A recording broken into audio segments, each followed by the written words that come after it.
Salamat sa mapagpalayang pagmamahal. Welcome to our 365 Daily Devotion. Ako po si Alexander Gomez from Batch 3. At ang topic po na tatalakayin natin ngayon ay the person who did not die. Ngayon po ating Bible verse ay tungkol sa Genesis chapter 5 verses 21 to 24. At buksan po natin ang ating puso at isip sa mga nakasalita ng Diyos. Sinasabi dito na when Enoch had lived 65 years, he became the father of Methuselah. After he became the father of Methuselah, Enoch walked faithfully with God 300 years and had other sons and daughters, 23 altogether. Enoch lived a total of 365 years. 24. Enoch walked faithfully with God, then he was no more because God took him away. Teaching number 1. Enoch walked with God by faith.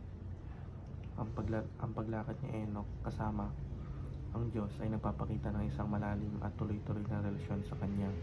Hindi ito literal na paglalakad, kundi isang simbolo ng pamumuhay na nakaayon sa kalooban ng Diyos. Ibig sabihin, sa bawat desisyon, kilos at direksyon ng kanyang buhay, sinaalang-alang ni Enoch ang Diyos. Teaching number 2. Enoch pleased God by faith. Nalugod ang Diyos kay Enoch dahil sa kanyang pananampalataya at katapatan. Hindi niya hinangad na pasahin ang mundo o ang sarili niyang kagustuhan, kundi ang Diyos lamang. Pinapakita nito na hindi perpektong buhay ang hinahanap ng Diyos, kundi pusong marunong magtiwala at sumunod. Teaching number 3. Enoch escaped death by faith. Ang pagkuha ng Diyos kay Enoch nang hindi niya naranasan ang kamatayan ay isang pambihirang patunay na gantimpala ng pananampalataya.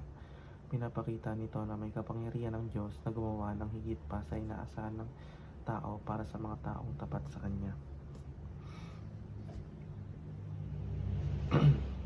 Application number 1. Learn that true faith produces godly life.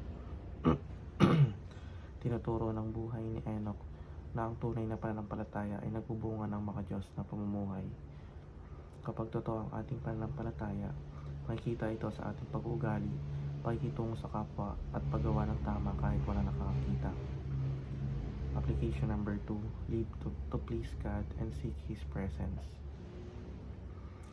Inaayahan tayo ng halimbawa ni Enoch na mamuhay hindi para sa papuri ng tao, kundi para sa kalugaran ng Diyos. Sa gitna ng mga tukso at impluensya ng mundo, mahalagang hanapin ang presensya ng Diyos sa panalangin, pagbabasa ng kanyang salita at pagsunod sa kanyang mga utos. Application number 3. Leave behind footprints of faith. Ang buhay ni Enoch ay nag-iwan ng halimbawa ng pananampalataya na hanggang ngayon ay pinapakinabangan natin. Pinapakita nito na ang ating pamumuhay ay may epekto hindi lamang sa kasalukuyan, kundi pati sa mga susunod na henerasyon. Yun lamang po ang aking devotions. Maraming salamat.